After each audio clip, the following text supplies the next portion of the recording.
Hi, friends. This is Evelyn from Otherworldly Women Press.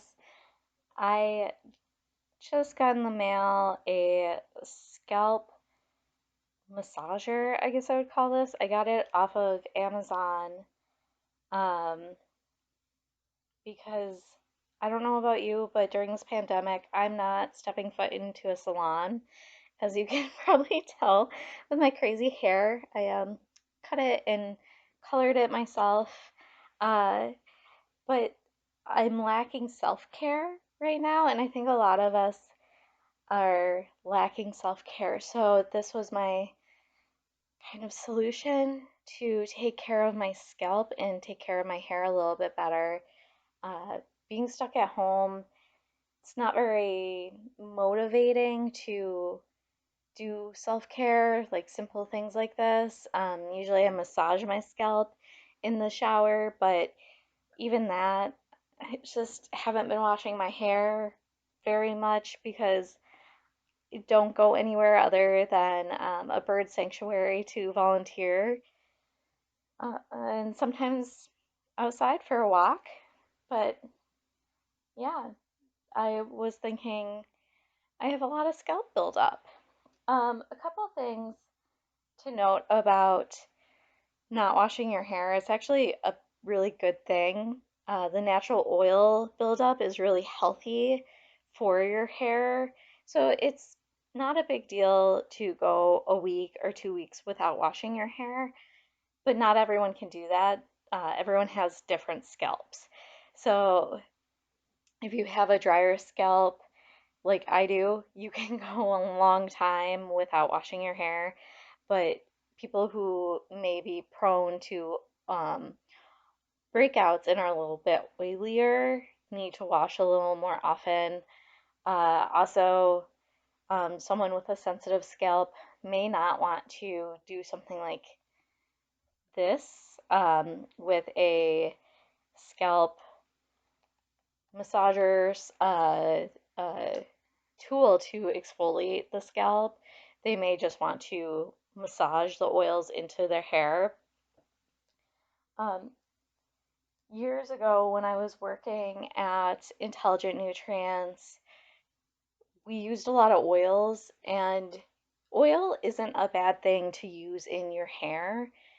There's a myth about your hair being greasy because of oil. Grease and oil, no, not the same thing.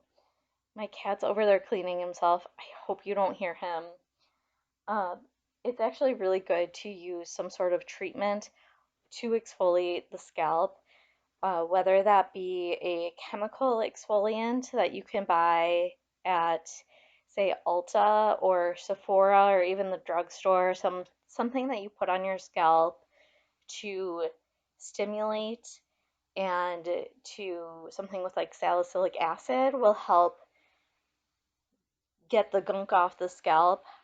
I prefer not to do that because right now I'm 22 weeks pregnant, and things like salicylic acid are not always the best to use on pregnant bodies. So I decided to go with more of a physical exfoliation, which means, instead of chemical, of using a chemical, physical is doing it manually. I've never used one of these before, so that's why I wanted to make a video to see how it actually feels. Some people will buy a scalp scrub, that's how it's marketed, which seems crazy to me because it's actually better and a bit gentler on the scalp to use an oil. Uh, Today, what I am using came from my Earth Love box. It's Flower Crown Botanical Oil. Typically, I wouldn't use something fancy like this. I would use just my coconut oil. It's a really great cheap alternative to buying something that, this has great ingredients, but it is expensive and not many people are working right now. So the cheaper your beauty regimen, is the more money you can spend elsewhere. And in all honesty, a lot of these hair oils, like this one, I haven't used it. It looks beautiful. First ingredient is safflower oil. You might have that in your kitchen. Um, and like with coconut oil, good cheap alternative. It's also antibacterial, not to the point where it kills a ton of stuff, but it is good on a sensitive skin type. I also brought down my Candula oil because this is another, I hate using the word fat based, but it is a fattier based oil, so it helps the hair and skin stay moisturized while you're doing the mechanical exfoliation. And I actually use this, oh, I got makeup on it. I use this on my skin straight. And sometimes I'll mix it with a drop of lavender. You can do that with your hair too. And by the way, any of these you can use on your hair, your face, your body. I'll do more videos coming up about really cheap skincare that most of the ingredients you have at home. Um, because let's face it, we all need self-care, and right now we all need to save some money. Uh, so let's see how this goes. These you can buy for like $5. I don't like that it's plastic and silicone, but I figured it's worth a try.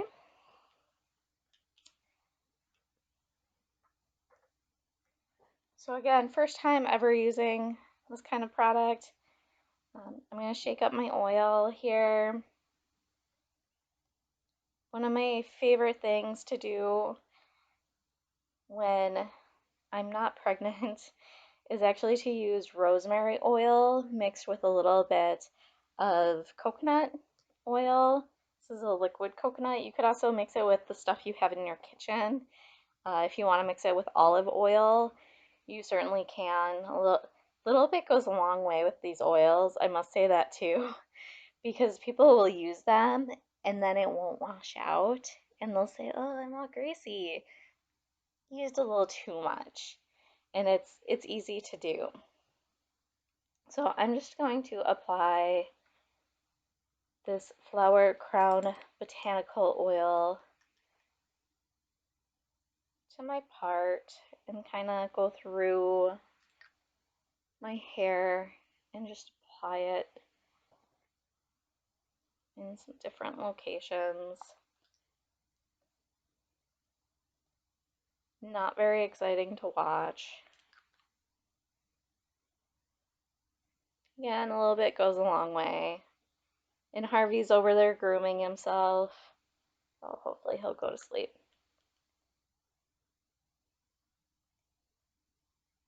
Harvey is my cat, and he loves cleaning himself and usually interrupting things, so I'm surprised he's not crawling all over me right now.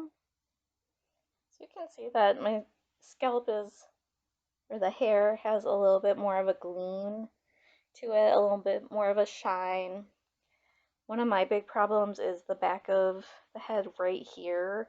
I have a couple colics and it gets really oily, and it also gets really thick.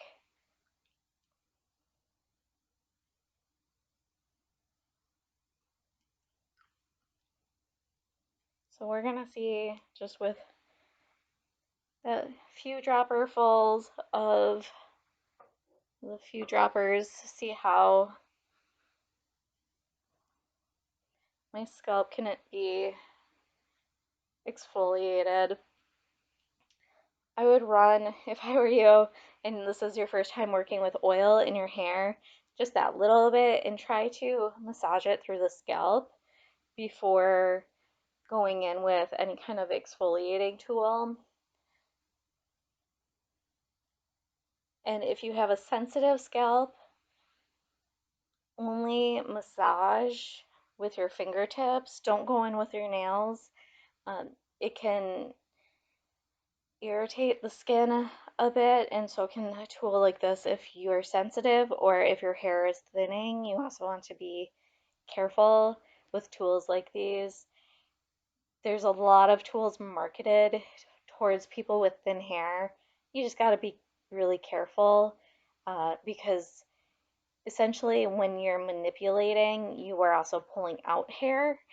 So being gentle is a very good thing, and maybe not always using this kind of physical exfoliation, trying out a very gentle chemical exfoliation or just your fingers at first.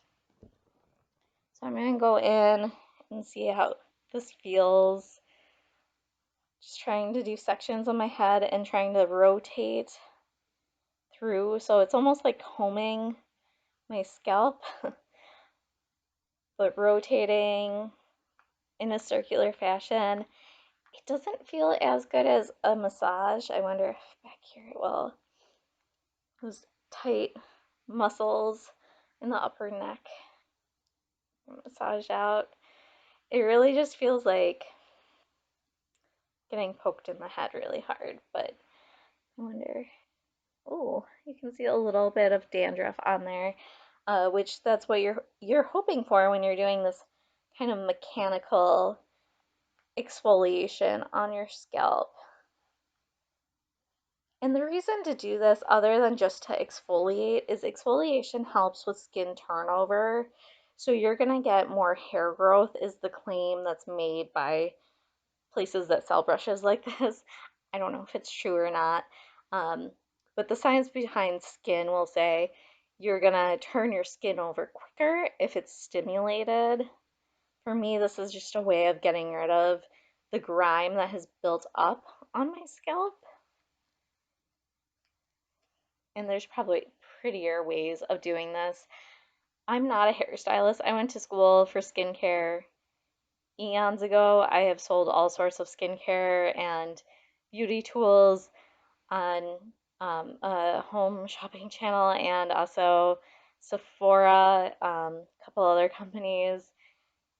So I know the claims. Sometimes I don't always know how to use the tools right. So you feel free to comment if you know how to use this in a better fashion. But as far as I know, it's really just to manipulate the scalp and try to get the blood flow in there a little bit more. I'm also kind of interested in what kind of pressure points I'm hitting uh, because I know there's a lot of acupuncture, acupressure points in the scalp. So I wonder what kind of benefits that would bring. In yoga, we use, I got a painful spot right there. In yoga, we use a lot of different self massage and using pressure points to help relieve stress. So I'm wondering what I'm hitting right now on my scalp, if some of those points are actually going to help me relax later or not. And I keep looking to see if I have, yeah, you can kind of see the little chunks of scalp coming off. So there's a couple of reasons to do self massage and self care for sure. I don't know if I'd buy this tool again. I'll probably use it because I spent $5 on it. And I'm glad I didn't buy a kit from someplace or a scalp scrub with one of these things because they can get really expensive.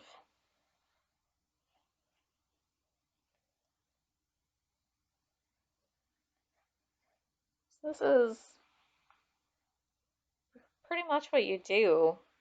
I guess this video is not as interesting as I thought it would be. Um,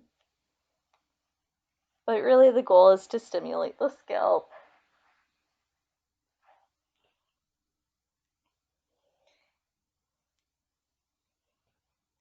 And this treatment is accessible to many, which is nice. Also, using oil in the hair is okay to do. I definitely would suggest um, trying out that little bit at first and then working your way up. My Oma, my German grandmother, who she's amazing. The woman lived through World War II, and her beauty secrets are so basic and amazing. She used on her hair literally for she's in her 90s. So I think it's been 60 plus years. She's used olive oil and apple cider vinegar. I have used those on and off. Uh, I don't like the smell of apple cider vinegar all the time, but she's always had a beautiful head full of hair. So just keep in mind that home remedies can work for some people really well and maybe not for other people. But if you're trying to save a little bit of money and you don't want to go out to the salon to buy products or you don't want to spend $12 on a bottle of um, shampoo or sometimes 30 or I don't know what you spend on hair care. I try to keep it pretty low now. There's so many good alternatives, uh, such as apple cider vinegar as a rinse or a shampoo. Not the best for color treated hair, but it will work in a pinch and will help clear your hair of some dirt. And also, oil is a really good treatment for hair as well. So instead of spending, I don't know how much this was because it was in a subscription box. And I'm not telling you, like, don't go to local businesses and spend money. We want you to do that because it's great for the economy. But if you can't, try a little bit of coconut oil or try a little bit of olive oil, depending on your hair type. So, dry hair, you can try it on the ends unless you want to do like a good scalp massage like I did. Just a little bit. In oilier hair types, trying something like coconut oil that does have that little bit of antibacterial in there. You can also mix your coconut oil and tea tree um, that has really good healing properties and do a scalp treatment or just put it on the ends of your hair too. So I just wanted to share some really easy wellness that you can do at home. You don't necessarily have to buy this thing, this scalp massager, scalp exfoliator, but I figured it was worth a try. My scalp feels really good right now. I can definitely feel the blood flow. If you have any questions, feel free to leave a comment or send me an email. And I'm hoping to get my wellness book out by spring. So stuff like this will be in there, and you'll be able to learn a lot more about oils and homemade skincare, also yoga and mindfulness that you can use throughout your day in the workplace or at home. And that's pretty much it. All right, have a great day.